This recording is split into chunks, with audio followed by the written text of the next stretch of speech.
Grand awakening, Taurus, my earth babies, positive vibes, motivation, inspiration, elevation, love, light, positive energy, goodwill, peace and healing, abundance, prosperity, magic, and money all your way.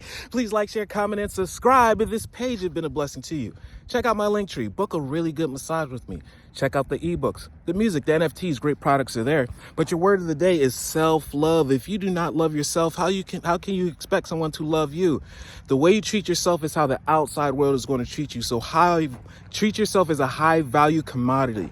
Therefore, when they see you, they say, I can't just treat you any type of way because they take care of themselves. I attend to my needs by listening to my heart, my spirit, my energy, and I nurture that. My inner essence lets me know what is good for me. I respect my limits. I understand I'm not missing out. I understand my boundaries, what keeps me balanced. I answer my requests of my soul and my body. Thus, I learn to love myself. Love one another. Be kind to one another. Love yourself. I love you too.